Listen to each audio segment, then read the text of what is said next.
Hello everyone, welcome to the Age Group Triathlon podcast. My name is Simon Olney, I'm a professional triathlon coach, and in this week's episode I'm going to be looking at drafting. Now we're going to be looking at the new IRONMAN rules that I'm going to explain in detail, why they're there, how drafting works, how to make the most of it, how to avoid it when you need to. We're also going to be looking at when drafting is not used when you're in a draft legal event, some tactics to be able to help you to finish towards the front of the field. Now, before we get on to the subject of drafting, I first want to cover the basics of aerodynamics. Now, this is something that the vast majority of you will already know about, but for those who are sort of very new to the sport or cycling, I want to understand the basics of it to help make sure that everyone's up to speed, because unless somebody understands the very basics of aerodynamics, they're not going to understand drafting. Now, in aerodynamics and as well as hydrodynamics, the same principles apply when we're in the water. We'll touch on that a bit later. When we are sort of riding along through the air, then once we get to sort of a certain speed, generally over that kind of 14 kilometers an hour mark is one that's often quoted. Then the main thing that's going to stop us from going faster is going to be air resistance. So as we are sort of cycling along, pushing a hole through the air becomes harder and harder, and the faster you go, the more you're working against air resistance. Now, if you were to Google Ironman bike or look at the professional athletes in the sport at the middle distance and at the full Ironman distance, and you to look at their bikes and their setups, you'll see that they all look, well, a bit weird to say the least. And the reason is that to help them be able to punch a hole through the air as easily as possible, their bike, their clothing, their helmet, their shoes, their position on the bike is all optimized to be able to help them punch the smallest hole through the air possible, so the air is providing the least amount of resistance. And this becomes increasingly important the faster you get and the fitter you get. So for somebody who is just starting out in the sport, you don't need to worry about aerodynamics that much. Okay, if you are getting a bike with tyres that are a good pressure, if you are looking at a sort of a road bike as opposed to a hybrid bike, sort of dropped handlebars as opposed to flat handlebars, you are going to see big improvements. Okay, the change from kind of a regular sort of hybrid get around town bike to a road bike is massive. It's enormous. Whereas if you were to jump from a road bike to a triathlon bike, which is more aerodynamically optimized, the leap isn't going to be as big. And then as you get faster, it becomes harder to find these aerodynamic gains. It becomes a bit of an arms race where you have the very fastest athletes. They're looking for the fastest helmet, the fastest race suit, the most hydrodynamic wetsuit. It's all about reducing the drag. And the reason that we want to reduce drag is because, well, it simply makes us faster. People talk about free speed. If you are riding along in a position or using equipment which reduces aerodynamic drag, that is going to make you faster. So the opposite of aerodynamics is somebody who is riding around, say, sort of the Netherlands on a bike in a very sit-up position, just wearing normal clothes, just riding 5 minutes to work. That is absolutely fine.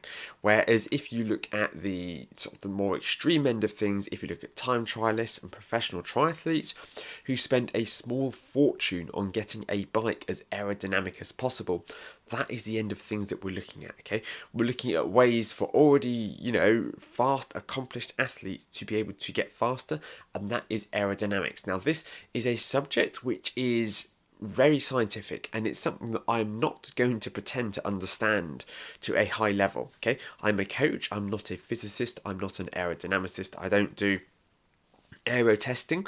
If you want to learn more about aerodynamics, I do recommend a book called Faster by Alex Hutchins. He talks through, he's a well-known sort of time trialist and also scientist, I believe, And yeah, I'm pretty sure he's a scientist actually now, I'm doing him a disservice. And he talks through aerodynamics, he talks about the pursuit of speed through aero. Okay, so what I'm going to be going through here today, I'm going to be going through looking at from a very high level, looking at the real basics of it and how the draft zone applies, how to follow it, and that within a triathlon. Whereas if you want to understand more of the science behind it, I recommend you look in that direction. Now, the easiest way for an athlete to encounter as little resistance as possible on the bike, air resistance that is, of course, is to ride behind another rider. Now, if you have a cyclist who is riding behind another cyclist, so if they're right behind someone, they can save, on average, 35.6%. Again, I don't want to quote this, depends on a number of factors, the size of the rider, their bike they're riding, all this. But, studies have shown that on average, you'll be using 35.6% less energy when riding behind another cyclist, okay? And this is called drafting. This is where you're allowing another cyclist to do the hard work of punching through the air, and you're sat in their slipstream. And you'll see a lot of Formula One cars will do this. They'll be right behind or any other racing cars, but Formula One is where aerodynamics is sort of has the most impact because of the speeds they do. They'll be right behind another car, and they'll be enjoying that slipstream, and then they'll pull out around at the last minute and try to overtake into the braking zone into the next corner. We don't have to worry about that quite so much. As cyclists, that overtaking is not quite as finite as that because it's all about our legs. However, the fact remains that if you are riding behind another cyclist, you go a lot faster. Now, if you were taking part in the world of cycling, there's an event called a team time trial, where you have 9 riders who are all riding along in a line. And if you are that 9th rider, you will save 58% relative to the rider on the front. So you're using less than half of the energy of the rider at the front to keep going in that train. That is an absolutely enormous saving. So a lot of people here will probably know their FTP. So if your FTP is 200 for the sake of consistency, if you're riding in this team time trial event and you're towards the back, that would be the equivalent of adding 100 watts, over 100 watts onto your FTP. That is an obscene level of saving, of efficiency. You're going to go so much faster for much, much less effort. But let's take this to another level. If we are watching a professional bike race, such as the Tour de France, a stage race, and we are looking at a large group of athletes all riding along together, and what they call a peloton, which is French for small ball. They're riding along. If you are about 15 riders back in this group, when you consider there's often well over 100 riders in these groups, if you are 15 riders back, you'll be saving 85% relative to the poor guy on the front who's dragging everyone else along. Because you have that one person who's on the front who's punching a hole through the wind, and through the air, and then the riders who are just sort of to the left and slightly behind them, because often you'll have a little bit of a spear tip shape in a professional peloton. If it's very slow speeds, then you might have a group sort of 10 riders wide on the front, all riding along at the same speed. But if the pace is on a little bit, you have one rider on the front, and his job is to chase down the breakaway who've gone off the front, or to push things along, and they are the one doing their work, and that's their job for the day. They have no chance of winning, but they have a team member who is with them in the group, who they want to make sure that they close down the breakaway because they want to avoid losing time to them, or they want to win a sprint. So you have this rider, and their job is just to close the gap. So they'll be on the front, and they'll be working really hard, and they'll do a pretty big turn on the front, and that's their job for the day. Whilst everybody else, their life is a lot easier. All the other teams with their riders who they're trying to protect, they'll all be sat in the wheels, they'll be freewheeling, they'll be chatting to each other. They'll be aware of what's going on, but they are going to have a very easy life relative to if they were all trying to hold that speed whilst riding solo. So let's flip that around a little bit. Let's look at triathlon, because this is all very interesting, talking about what happens, when you are riding together in a group, when you're cycling, where this is all allowed. But what about triathlon, where drafting isn't allowed? Well, let's first touch on why it isn't allowed. Because, well, it would be really unfair if you have everybody, especially over the longer races, if you have somebody who comes out the water who's a really strong cyclist, and they are looking to make the most of their bike fitness, and they're pushing along really hard, and they are a great cyclist, maybe not so good a runner, and they work really hard, and you have all these athletes behind them who are just drafting along, who are sat there going, thank you very much, I will save 85% of my energy. And then once we get off the bike, I'm going to run straight past you, because your legs are going to be tired from dragging everyone else along. I've barely been working. So I am going to be able to enjoy all the benefit of that. It's not really very fair. The bike almost becomes a bit of a procession. I'm going to touch on some draft legal racing later, but for now, if you look at an IRONMAN where we're running a marathon at the end of the event, that is going to be it's going to be unfair. There's going to be such a discrepancy in how people start that run that it's just not going to work. The sport would just become swim fast enough to come out in the main group, ride around, let somebody else do all the work and drag you around. Finally, it comes down to a foot race at the end. It comes down to a run. And that's the reason why in almost every triathlon out there, drafting is banned. Because if somebody is a good swimmer, we want them to enjoy that advantage. We want them to be able to come out and to be able to push hard on the bike without being just immediately caught up and swallowed up by this big group, and then go, well, why did I bother swimming so hard if I was just going to get caught up?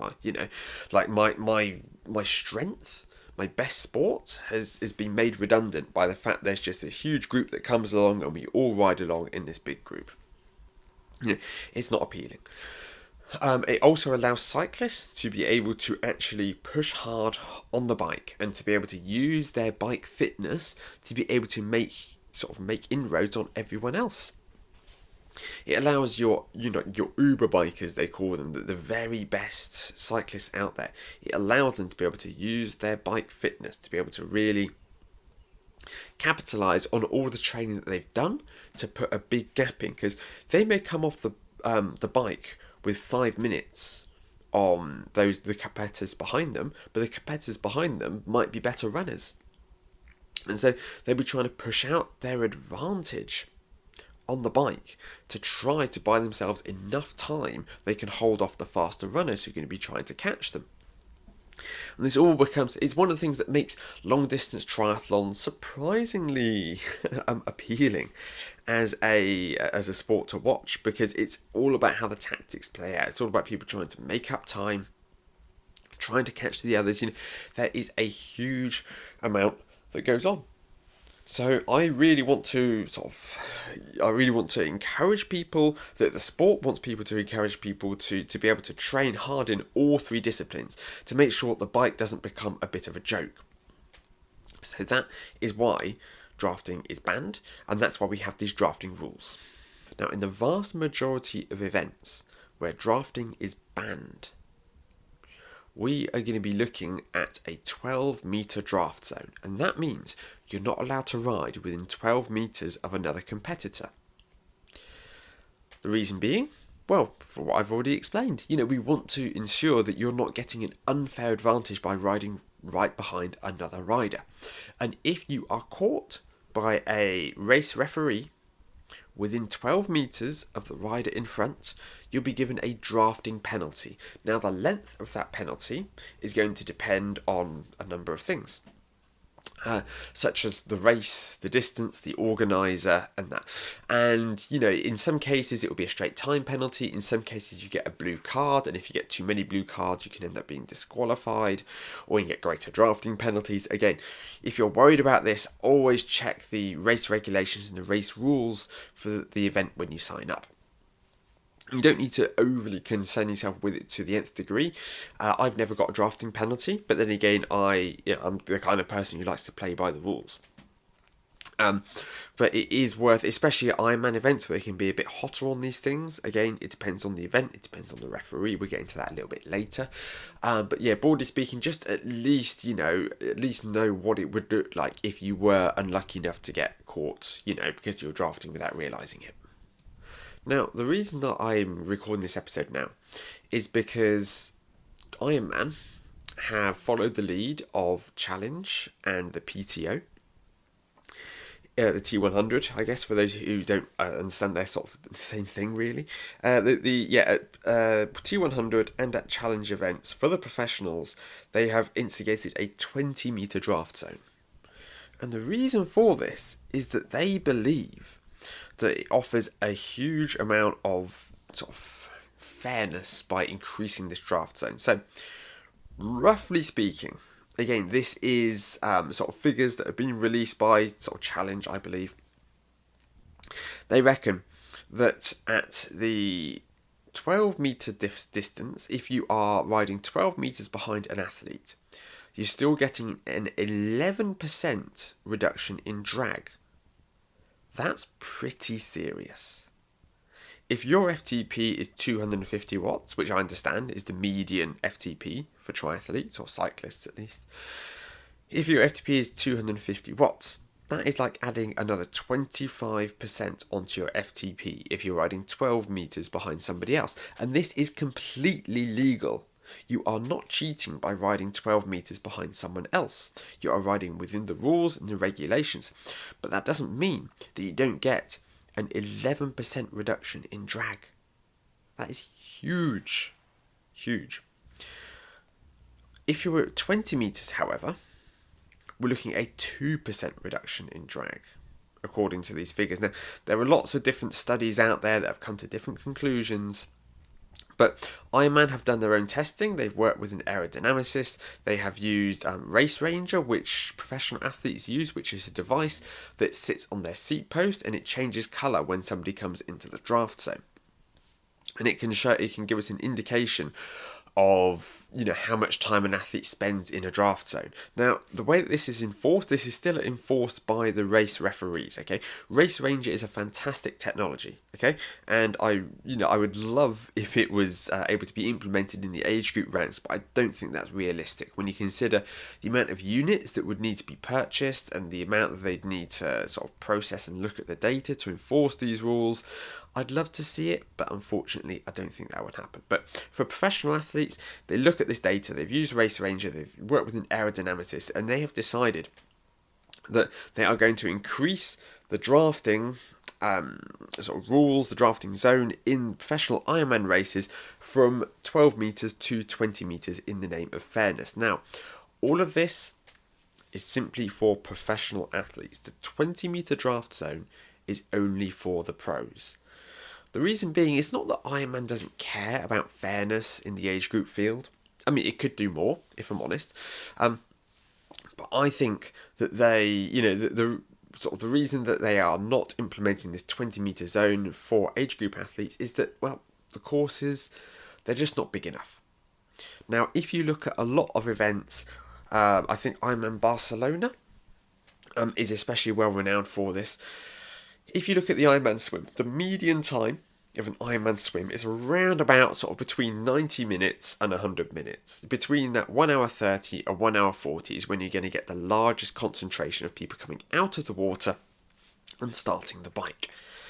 Now, when you have this huge volume of people, if you stand at the swim exit of an Ironman swim, at that point you see somebody come out of the water sort of every couple of seconds. If not, more than that, depending on sort of the groups of people. There is a huge volume of people, and they're all going to come, and they're all going to go through transition, and they're all going to jump on their bikes, and they're all going to start riding at the same time. Now, if you're right at the front of the field, or if you're right at the back of the field, then this becomes less of an issue. But if you're like me, and you finish an Ironman swim roughly around that 90-minute mark, then we are going to be looking at a huge volume of cyclists who are all going to be coming out of transition, getting their shoes on, riding. There's going to be a huge concentration of athletes, and they are just not going to be able to ride with a 12-metre gap. If you come out in this big group of athletes and you think to yourself, no, I don't want to get caught drafting, I'm going to make sure there is a 12-metre gap between me and the cyclist in front, all that would happen is that another cyclist would go and cut into that gap that they've seen created, and you'd have to go, well, I'm going to slow down to make sure that I keep this 12-metre gap, and you're going to spend the entire time on the brakes trying to get this 12-metre gap to appear. It just isn't feasible. There are too many athletes on the course for us to be able to have this 12-metre drafting gap as we come out of T1. Now, some people say, well, there are too many people on an Ironman course, they need to sell less entries, but these events would not be viable. They would not be viable if you reduce the field to the extent that you would be able to sort of have everyone with a 12-metre gap at all times on the course. It would not be economically viable. The amount of money it takes to put on these Ironman events, or any triathlon, but especially an Ironman event, when you consider all of the support, the closed roads, they would need to charge people sort of double, triple what they already do, which is quite a lot already, let's be honest, if they wanted to sort of make it as fair as possible. So how do they get around this? Well, they have this 12-metre drafting in place, and they let the field shake itself out. Okay, I think there is a general sort of understanding between the organisers and the sort of the marshals, the referees, technical officials, whatever we're going to call them. Marshals probably not so much, because the marshals are the ones that tell you where to go. But yes, your referees and your technical officials, that during the first sort of 5-10 kilometres of these races, where it becomes really congested, there's nothing that triathletes could realistically do to avoid this drafting. So they wait for things to shake themselves out a little bit. Within the first few kilometres, you've already got a lot of cyclists, stronger cyclists, who are making a lot of time up, they're surging forward, and those who are slower cyclists who are falling back, and they wait for things to fall out, to shake themselves out a little bit before they start handing out the penalties. So there is this general understanding that as soon as you come out the water in T1, things are going to be bunched up. But as we shake ourselves out, that this 12-metre gap becomes a lot more achievable. But if we were looking to have a 20-metre gap between us and the other riders, there's just not enough space on the course. There are too many athletes who are taking on this wonderful challenge, this amazing test of fitness, that they're just disappear. There would just not enough space on the road. There would be athletes tripping over each other. They would be sort of penalties left, right and centre. It would be chaos, and there would be a lot of negative feedback from it. Would it be fairer? Yes, but it just would not work from a logistical standpoint. It would not be fair, because you would end up with so many athletes getting drafting penalties that because they would just be the ones that would be sort of unfortunate enough to get caught, that it sort of that takes away from it, that sort of makes it almost more unfair as a result. So the 20-metre draft zone, you'll hear people talking about, that is simply for professional athletes, because logistically speaking, it just would not work with amateur athletes. So as amateur athletes, we need to respect the 12-metre draft zone, is what we've established. There comes a point where at busy races, things shake themselves out.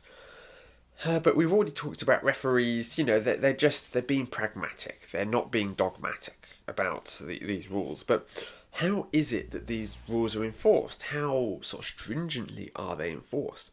And that's something that I think is a really important discussion to have, because I will often see, when I volunteer at events, when I race at events, when I'm supporting coached athletes at events, you see an awful lot of athletes, riding, in groups within draft, sort of within drafting distance, and you will, quite often see a race referee go past on a moto and not do anything about it. Now, I'm a bit of a stickler for rules generally in life. I do wonder if I got a touch of the tism about me sometimes. And it winds me up a bit when you see that. But the fact is, if you imagine a unmarked police car that's driving away on the motorway or freeway, highway, wherever you are in the world, an unmarked police car, if they were driving along and the limit was 70, if they stopped every single car that went past that was doing 75, they'd not get an awful lot else done in the day, would they? And the way that they enforce that, it will probably, come under fire from a number of groups, people who feel they've been unfairly targeted. What they're interested in is, even, if people go past doing roughly 80, depending on the motorway, depending on the time of day, lots of other factors, when somebody goes past doing 80, they may or they may not, decide that they're going to pull them over and give them a ticket. As soon as somebody goes by at 85, that's when they're going to start getting that's when they're probably going to do something. 85, definitely once we get to 90, once you're doing 20 over the limit, then, you clearly have no regard for the speed limit. And, that is going to be something where they're going to pull someone over. Why am I talking about speeding drivers? Well, I think it's quite similar to triathlon drafting, where if you have a race referee that's coming along. Now, 12 metres, it's not especially easy to eyeball. Okay, the general idea is it's about sort of 7 to 8 bike lengths. It is what you sort of want to think. Could I fit sort of 7 to 8 bikes, depends on the size of the bike, of course, between me and the athlete in front? And that's the draft zone. Now, if you have, some riders that are going along, and one is within sort of 10 metres of another, let's be honest, the referee themselves, they're eyeballing it. That's not enough. You have to have a referee having a pretty bad day who's going to give somebody a penalty for that. Now, if they can see that somebody is within the draft zone, they may give them a bit of a warning. It may be, sort of a palm or, so some kind of other, just watch it, be careful, because you're on the edge there. And if the athlete is sensible, they'll give a nod and a thank you, and yes, I appreciate that, thank you for not booking me. However, if you have a group, if you have one rider who's clearly glued to the wheel of another, and they are visibly there, within a foot of the wheel in front, and they're clearly wheel sucking, then they are probably going to get a penalty for that. Let's be honest. And if you have a group of riders who are going along, if you've got 4 or 5 riders who are within, and they're riding within a metre or two of each other, then yes, you are definitely going to, well, hopefully, see those riders getting drafting penalties. If you see riders taking turns, if you've got 2 riders and they're working with each other and they're peeling off, and then one comes off the front, lets the other person take over and slips in behind them within a metre or 2. Yeah, that is blatant working together. That is cheating. You will expect a penalty for that. But if you don't need to be overly paranoid about being, within sort of, I'd say sort of 8 metres of the rider in front, you're probably not going to get a penalty for that. Now, I'm not condoning this. This is still against the rules. However, we have to be realistic here. It's very difficult to apply all the rules fairly. And what they're going to be looking for is they're going to be looking for the worst offenders. They are going to be looking for the riders who are just blatantly disregarding the rules and blatantly trying to cheat. Those are the ones they're looking for. Now, I know I have spoken to some people who feel that they've been sort of unfairly penalised or picked out at an IRONMAN event. There'll be a long line of people drafting, of people riding close, and they're the ones that get picked out. But this happens. They have to be seen to book someone. Now, I opened the episode, I was talking about how it is that you can sort of benefit from drafting. So how is it that we could use drafting and the rules to our advantage? Well, as I discussed earlier, you can be looking around about somewhere in the region of 11%. I'd say 10% for the sake of numbers. 10% benefit when you are riding 12 metres behind someone else. That is, if you added 10% onto your FTP, you'd be pleased as punch, wouldn't you? So by riding completely legally just outside of that 12-meter draft zone, you can gain a 10% improvement in efficiency. So why wouldn't you? Now, this is where a power meter becomes incredibly useful, especially for anybody over the middle or long distance. Okay, they've come right down in price. You really are leaving performance on the table if you're not using one. So, if you are riding along, if you are drafting behind someone else just outside of 12 meters, you can afford to look down at your power meter and you can go, oh yes, I can see that I am, that I am at my race power. If you say you are at your target, then you go, oh okay, that's great, I'm at my race power and I'm getting dragged along by someone. So even though I'm at my race power target, I'm going faster than I would be because I'm behind someone else. The other possibility is that if you have created a bike plan, if you've used Best Bike Split or worked with me and we've come up with a plan for race day and we've gone, okay, this is the speed that we can expect you to average out.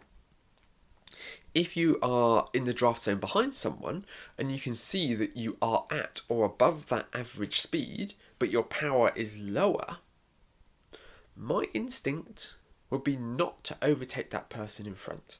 Because especially over shorter distances, shorter distances, it's a bit different. If we are in a sprint or an Olympic, then we may think to ourselves, well, I really, really want to get out front. I really want to be pushing hard. I want to feel that I'm pushing my limit. And I need to get around this rider who's causing me, I'm riding behind them, I'm riding legally, but I could ride harder. So I'm going to push hard, I'm going to overtake them.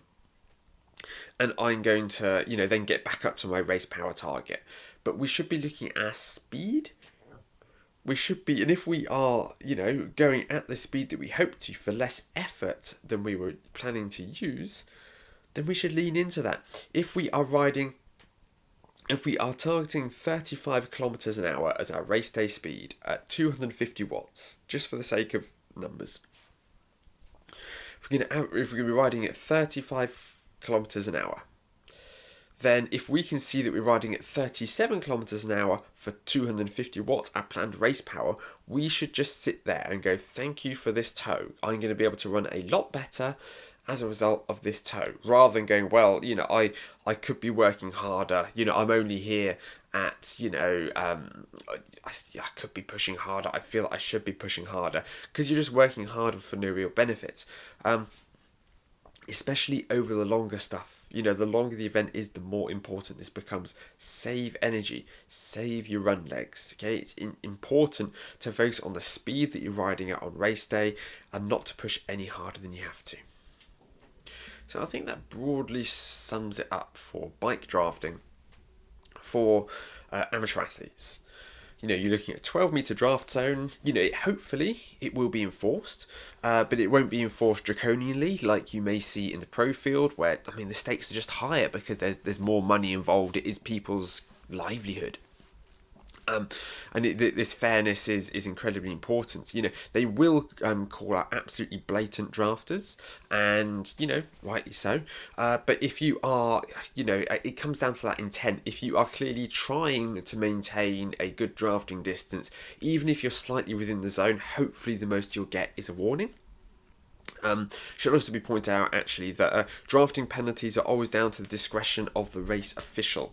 If you receive a disqualification for a drafting penalty, or you receive a time penalty for a drafting infraction, then you cannot appeal against that because that is the official using their judgment. I know it may not come across as being overly fair, but it is your word against theirs.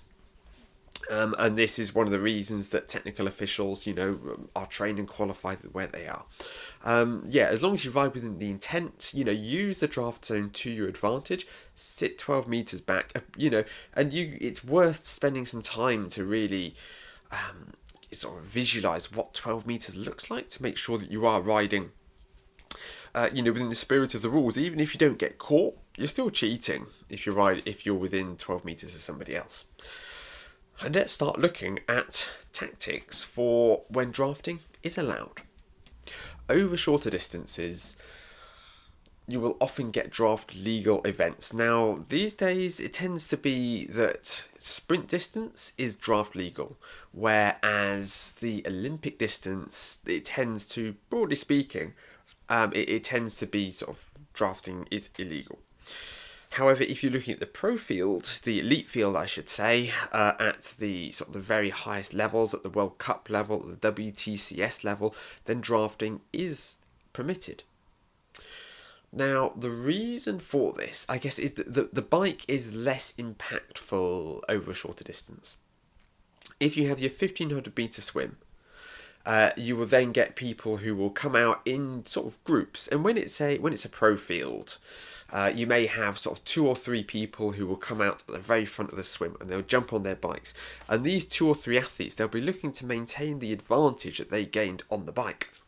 And you will hopefully have a bike chase pack behind, who will be those who didn't push as hard in the swim, or they aren't as strong as swimmers, and they may be better cyclists.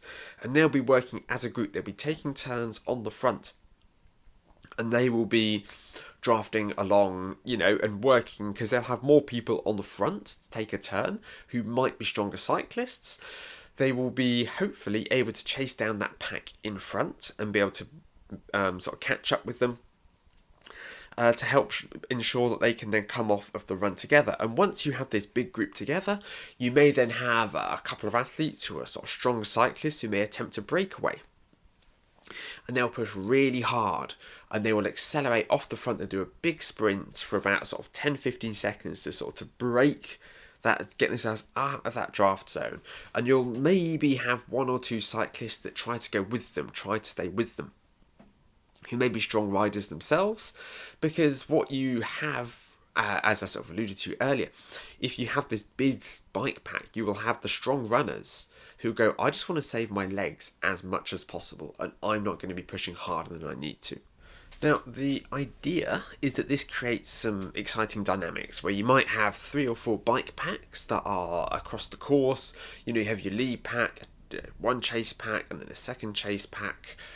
Maybe you'll have a little gruppetto at the back of people who are just trying to stay in the race, because once you get lapped at one of these courses, then you're out. But why is it that it is okay over shorter distances, over these events, where it is banned at a longer distance? Well, one of the big reasons is that these championship events, they generally tend to be city centre affairs, and as a result, there are lots of tight corners, there are lots of technical sections, there's 180-degree turns. Now, due to something called sort of the elastic band effect, if you are at the back of a drafting pack and you come into a tight turn, then you have to work really hard to sprint back onto that group. Because it's just sort of, if you watch, it's really hard for me to explain, but if you watch these elite athletes on the city centre courses, you will see that often the last kind of 5 or 6 athletes at the back, you can see they're visibly having to work much harder to stay in that pack than the athletes that are towards the front. Now, the athletes towards the front are the ones that are working harder, they're closer to the front, they have less drafting benefit. However, the athletes who are sort of further to the back, they get more of that drafting benefit, but they have to work harder to keep up, out of those tight turns. You also have, in these city centre courses, bike handling becomes much more of a sort of a factor, I guess, and that the stronger cyclists, although they may not be able to make as much of their strength as those would over the middle and the longer distance, they can still throw their bike around these technical sections a lot faster. And if they are trying to create a breakaway, if they're trying to get rid of some of the deadwood, some of the faster runners who are in the group who aren't contributing towards pushing hard, then that will hopefully allow them to be able to, to be able to create some distance, to be able to make everybody else work harder, because the others who can't throw themselves through that chicane section that they have, quite as fast, quite as hard, they're going to have to work harder to physiologically to catch up with the athletes who just had better biking skills. So, I think a lot of stronger cyclists wish that there was more in the way, more in the way of sort of tactical availability to them in these events. Because, I mean, what happens, unfortunately, a lot of the time is that if nobody's really pushing the pace in the swim, then all the athletes come out together in one big group and they just ride around in one big group for 40 kilometres. And it's a procession and it's really dull. It can be absolutely dull as dishwater watching people ride around this 40 kph, 40 kilometres circuit for around an hour, and they're all just sat in each other's wheels and nothing's really happening, and nobody really wants to try break away because they don't want to sort of fry their legs for the run, and yet it can be really boring. But for the sake of argument, let's say you are signed up to an event. Now, often it's qualifying events for regional or world championship events, where you'll be able to sign up and you'll be able to enter this event, and it will be draft legal. So you'll be on a road bike. Tri-bikes are banned. You'll be on a road bike, and you will be able to go out and you will come out of the swim and be able to jump straight on your road bike and ride around in a pack with others. And how you approach this, the tactics around this, you know, it can be the difference between sort of getting this spot on the team, assuming you're aiming to qualify. You can still enter these events even if you have no intention to qualify, but if you are looking to race on the sort of the age group team, and you want to be able to get that jersey, you want to be able to go to the race, then be able to complete this and to be able to finish well in this race it's really important, and drafting can be, you know, the deciding factor between making it or not. So let's assume for the moment, look at the scenario that you are a strong swimmer. So you are a strong swimmer and you've come out in the first kind of half a dozen athletes. It's really important at this point that if you see a rider that is behind you by about kind of a second or two, it's a much better idea for you to coast just for a short time to let this rider catch up, so you can then start taking turns. And ideally, you want to get a little group together of a few cyclists who are willing to take their turn and work, and to be able to extend this advantage that you have from being strong in the water.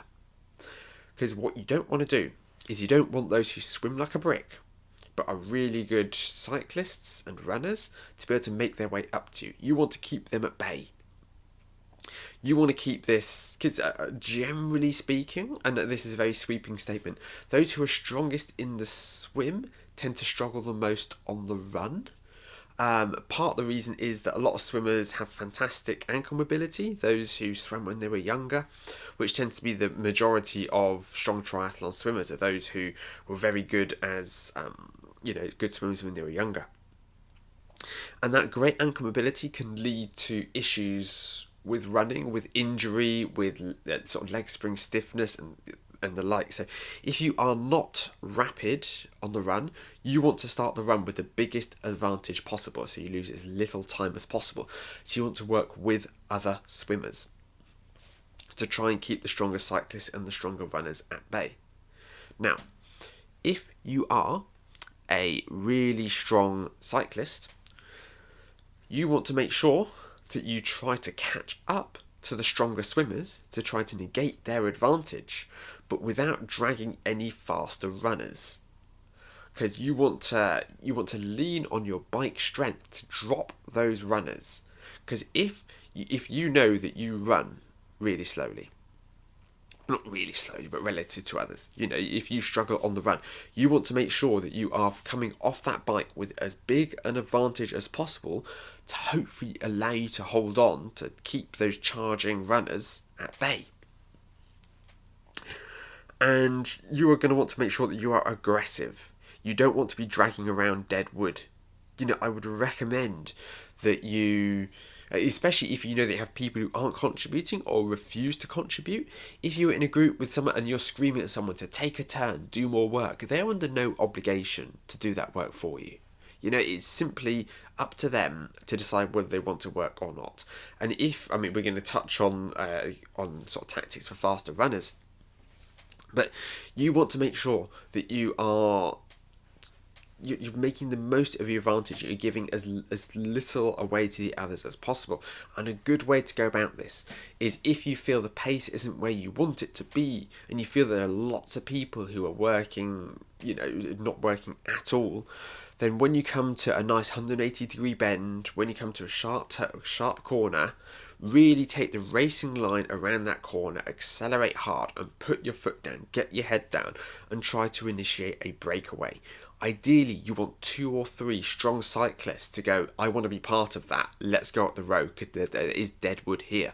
But you want to cause all of those runners, at the very least, even if you don't manage to drop them, you want them to work really hard. You want them to have to accelerate and to really go into the red, really sort of burn those matches on the bike, because they're going to have to work an awful lot harder than you are to be able to close that gap.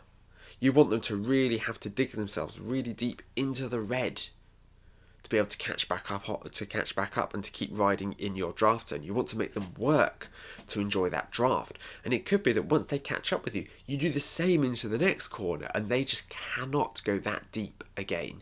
You may not need to go as hard as you did to drop people in that first attack, but you can use that second attack to really seal their fate. They're still not recovered from that first attack that you launched, because they had to go super hard.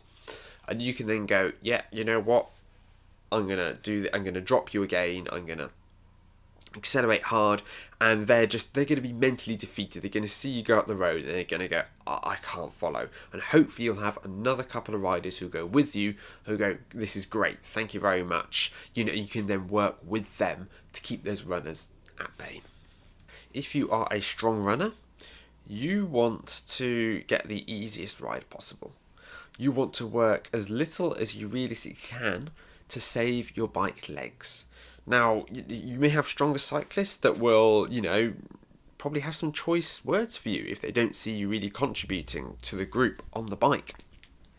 And it may be that you feel that you should probably put in 1 or 2 turns on the front. I would recommend doing that, because otherwise they will see you as deadwood and simply try to drop you, which isn't really, it's, again, you're under no moral obligation to work. It could be that you are simply dying trying to hold those wheels. And you're looking for the greatest benefit possible. But I would say, especially over an Olympic, you don't want to be on your absolute limit holding on to that group, because you are not going to be able to hold that for the entirety of the 40 kilometers and you're going to blow up. You want to make sure that you are somewhere around that kind of, sort of 85-90% of your FTP, I reckon. You don't want to be working harder than that. It is better at that point to let that group go up the road and hope that another group will come up that you can then join in with and work with. Because the bigger the group, the faster it will be, the more people who are going to be able to sort of pull you up the road, work together, and you can hopefully then catch up to that group that was just a little bit too hot for you, potentially as they fatigue, or if you're just working better as a group. But yeah, realistically, you want to make sure that you are saving as much energy as you possibly can for the run, because you're going to have a massive advantage on everyone else once you get off of the bike from being a strong runner. And it's really, really important that you preserve your legs as best you can. What I don't want somebody to do is, if you know that, broadly speaking, you can probably run a minute faster than most people can over 10k, who you're going to be going up against. I don't want you to absolutely drain yourself and batter your legs to come off the bike 30 seconds up the road on someone else, because you will lose more than that in your run, because you've worked way too hard on the bike. Okay, you still need to pace the bike. You just need to be sensible about it. And this is really comes down to you and knowing your body and your numbers and knowing how hard it is that you can afford to push without giving away your advantage. Now, I'm going to finish off with a little top tip of mine, which I normally save just for my coached athletes, but I'm going to share it with you because I like you. If you are heading into a qualification event, if you know that it's your aim to qualify, which most of these draft legal events are, whether it's a sprint or, sometimes Olympic.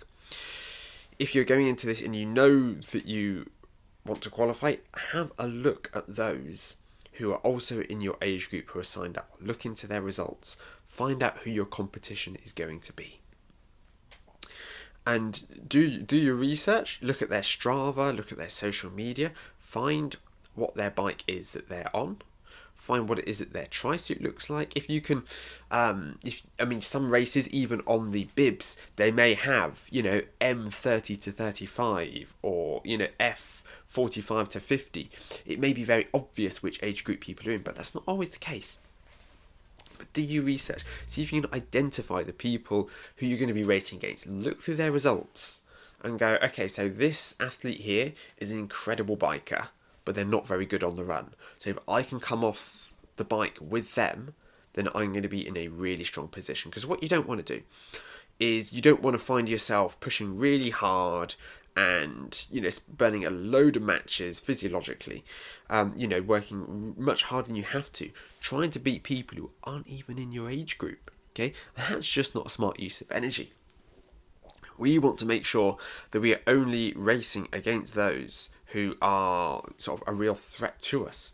We want to have it in our heads, because if we know that our competition are going to be if there's two people who that you look at and go, they are really strong swimmers, they're going to be like a minute ahead of me out the water. You want to have it in your head, there are two people up the road who are in my age group, and if I want a podium slot, I need to make sure that I either catch them or make sure that I don't have anybody else who passes me. So you need to do your research. You need to find out who you're racing against, memorize their numbers, maybe write the race numbers of those who you think are going to be the biggest threat. Write them on the inside of your arm, so you can see them when you're riding as a visual reminder, okay? It's important to make sure that you're actually racing against those you really need to race against.